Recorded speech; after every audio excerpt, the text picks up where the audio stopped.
દાદા 200 રૂપિયા આપો તો. 200 રૂપિયા શું કરવા? એ ગામમાંથી લાડવા લઈ આવો. લાડવા હું કામ લાવવા? આપણે ખાવા.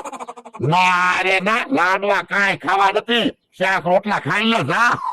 પણ આપણે કેદુના એકલા શાક રોટલા જ ખાવી, કાંઈ નવીન ખાધું જ ના, એટલે લાડવા મગાવવાનું કહું. અરે આપણે શાક રોટલા ખાવી કે લાડવા ખાવી, શું ફેર પડે? ફેર તો પડે જ તેને. લાડવા ગયા હોય અને શાક તીખું હોય.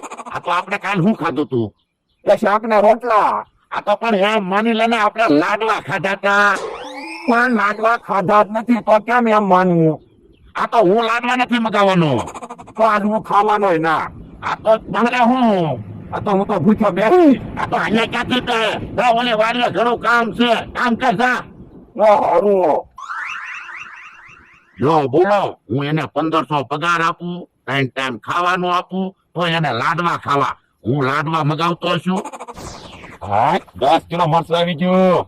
જો બોલો, બકુડા મમરા કેવા ગાંડા. 3000 નું મરચું 1500 રૂપિયામાં આપણને આપી દીધું. તો પણ એક કામ કરવી, 5 કિલો મરચું કોકને 1500 માં વેચી દેવી, એટલે આપણે 5 કિલો મરચું તો મફતમાં રહે.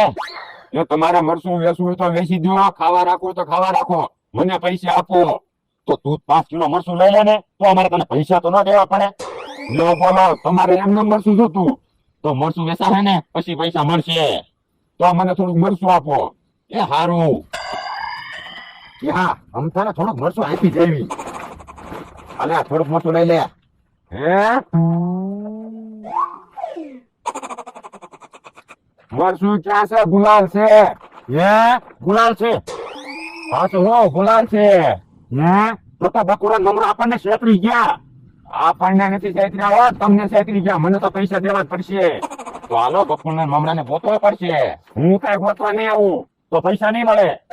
એ હારું હાલો, તમારે આજે જવાય જ નહીં.